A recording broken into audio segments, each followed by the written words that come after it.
second day here in Siargao, and today we'll be doing our island hopping tour of the islands surrounding Siargao. We'll be going to Cuyam, to Daku, and to the Naked Island. Also, we'll be exploring the new island that is being promoted. This is Corregidor Island. So we were able to book a tour for 1,999 pesos, and I'm already excited to explore the islands of Siargao. So join me as we explore the islands of Siargao. Let's go!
Good morning, Siargao.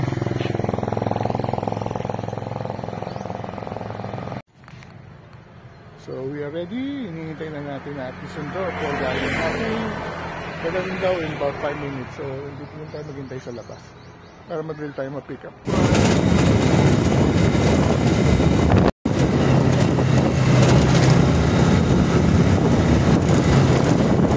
So we just arrived at the town center, and we are now arranging for our island hopping tour. I believe this is the Dodge Travel and Tour Agency. It's a busy street. I think many people are booking their island hopping tour.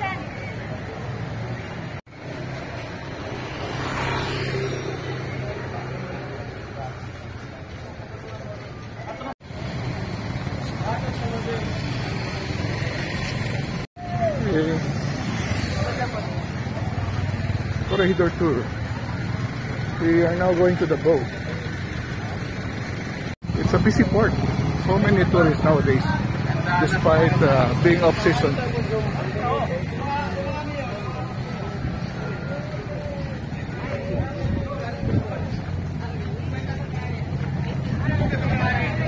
So you'll be picked up by tricycles. Will be taken to the near the boat station, and then we'll be joining other groups. So it's a community market right here. So from here, I think we're going to take the island hopping boat. So we pick up the one with Tri Island plus Corregidor. So we'll be doing some hiking, I think, in Corregidor Island. So it's a community market here. Oh, there's plenty of things to buy. Maybe later on we'll buy something.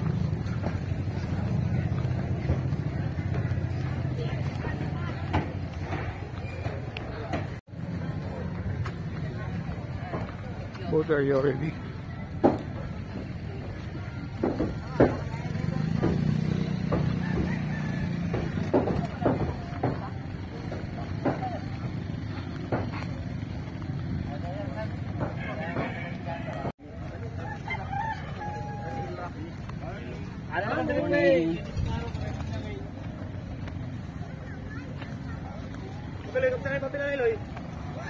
That's a boat.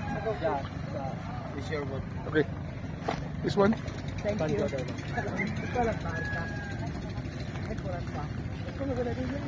This is our boat. There seems to be a lot of boats here. Hi, morning.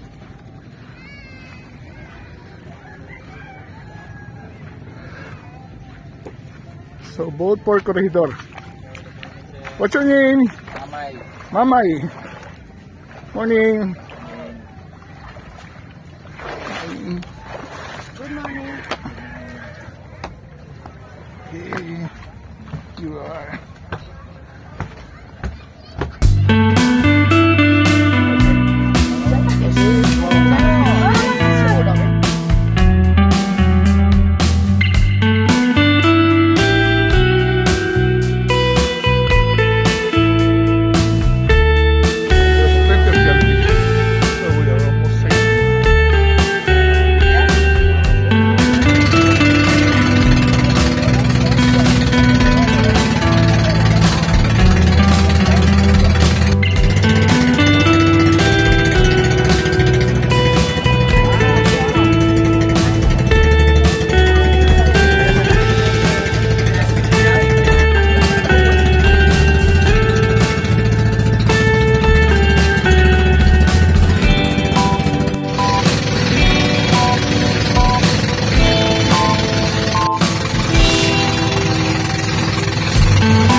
are now landing at Corregidor Island. This is part of the park.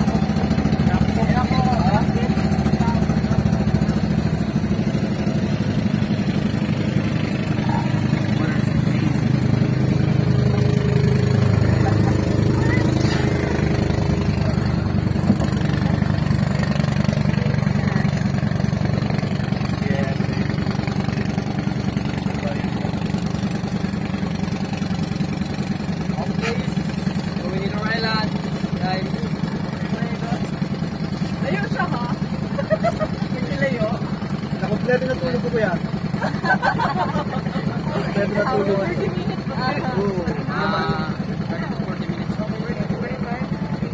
Pwede na kinanto. So kapag stop na, hindi ka na sanay-sanay.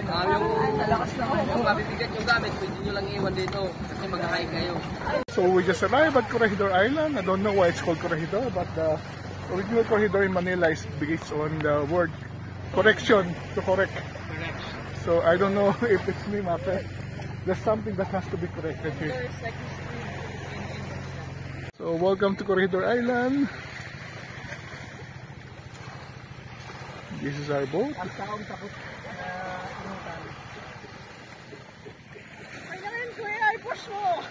We're going hiking. So welcome to Corregidor Island. Very nice. Sun, fine white sun.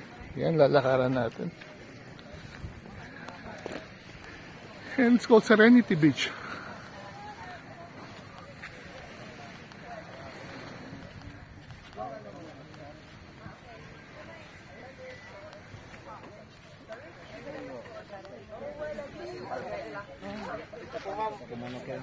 So it's Corregidor Island. We have to make some pictures. Yeah.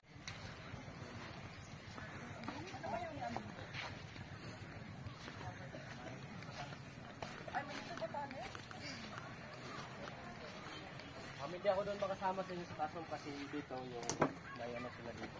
May toilet sila dito.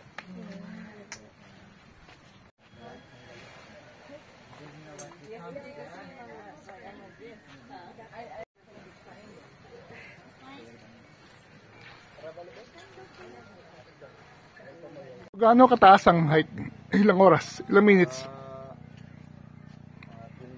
Papunta pa lang sir, mga 30 minutes. yun sa Okay. And why is it called Corregidor? ano po? Bakit tawag sa kanya Corregidor?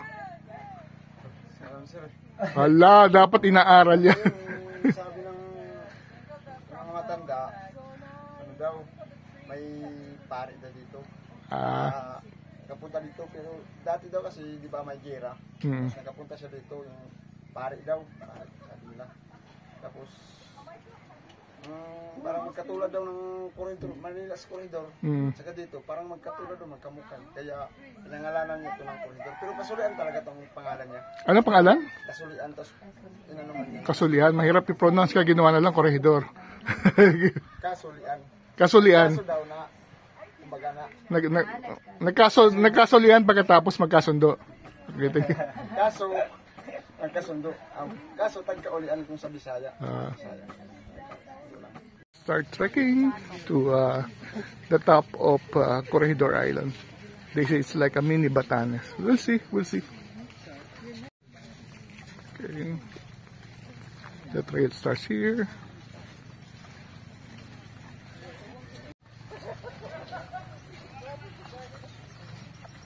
So we're trekking to the top of Corregidor Island. They say it's about 30 minutes trek. No walk, no, actually. So when we reach the top, they say it's like mini Batanes. So there's going to be some spectacular view of the landscape overlooking the islands of Siargao. Look at this Bermuda grass.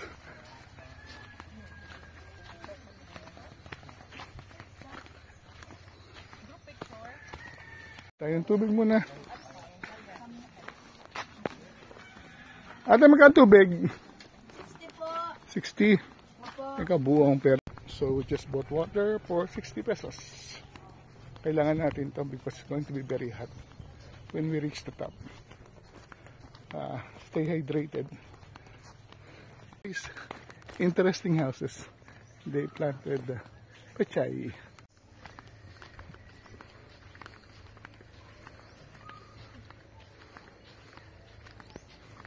So we continue our walk dito sa Corregidor Island. It looks like there's a tribal village, small village here, and I see a church in front of us. This is already the village we're passing through.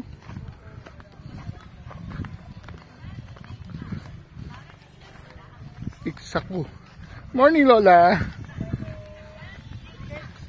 There's souvenirs.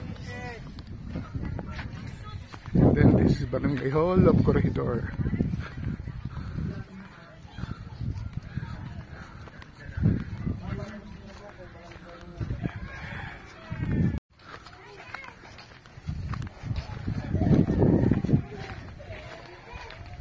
Nice little garden.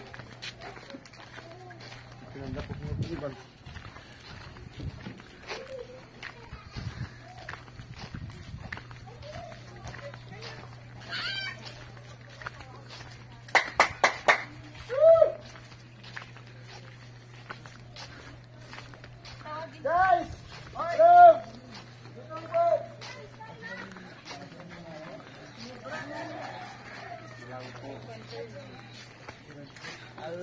Hello, nice talong oh.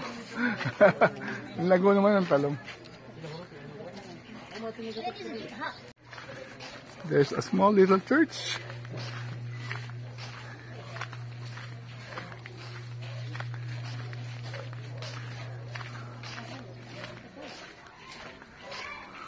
And we're turning left here.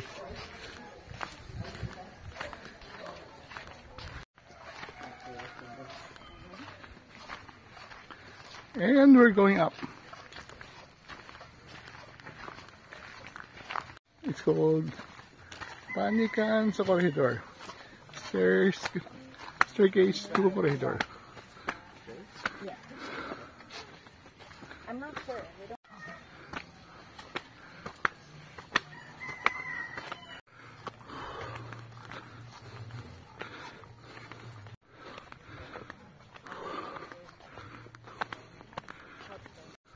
It's a long walk. You haven't reached halfway through.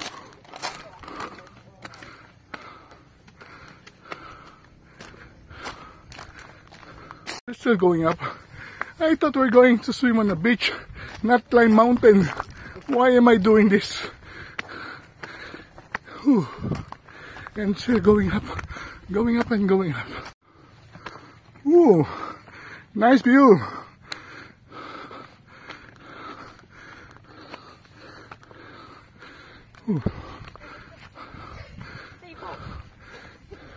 We'll still be going there, up there. But the view already here is quite spectacular. Wow. It looks like Batanes. They're correct. Nice, nice, nice.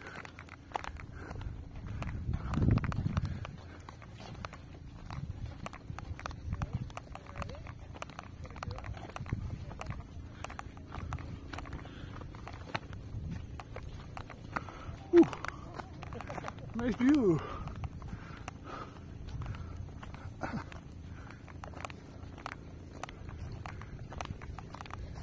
I think we can still do it. Kaya natin yung kaya. Look, we can do it.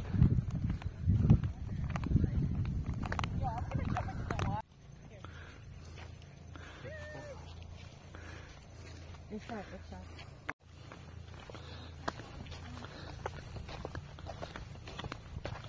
Absolutely beautiful, breathtaking, magnificent. This is Corregidor Island, and we're still climbing to go up there. Ooh, this is nice. This is a beautiful island.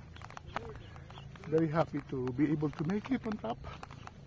It's about 30 minutes walk from where we landed, but it's an easy walk.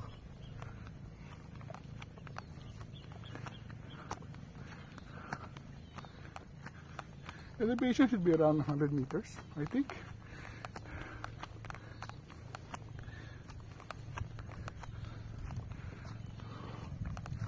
Okay,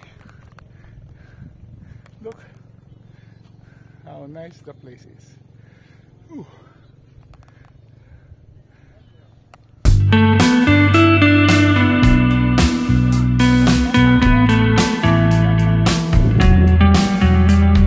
There's a exhaust box.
Yes, we're having a drone shot. And we're walking along. This looks like a small Batanes, Marlboro country. Gorgeous, gorgeous, gorgeous. Also the same one in Epagwan, we have the same landscape. Yes! Okay. Enjoying the view.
energy.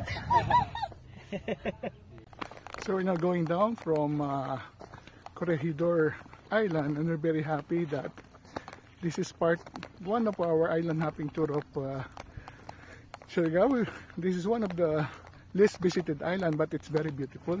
It looks like Batanes, and it's actually very far from General Luna. It's already part of Dapa. Travel time to this is about 45 minutes, and once you land at the beach, you have to walk for about 30 to 40 minutes. So the trail is quite easy. There are a few ascent, but you'll be enjoying the view surrounding the island. So they say it's looks like Batanes. I've been to Batanes already 3 times, and I totally agree. This place with its beautiful landscape, breathtaking view, and magnificent sea surrounding the island really looks like Batanes. So to those of you who wants to do a island hopping trip in Siargao, make sure that you include Corregidor Island. So that's it for our part 1 of our island hopping trip. Thank you very much for watching. Do watch our second part where we will be visiting the 3 islands of Guyam, Dako, and Naked Island. Thank you very much for watching. Travel Wally Friend until our next vlog. See you.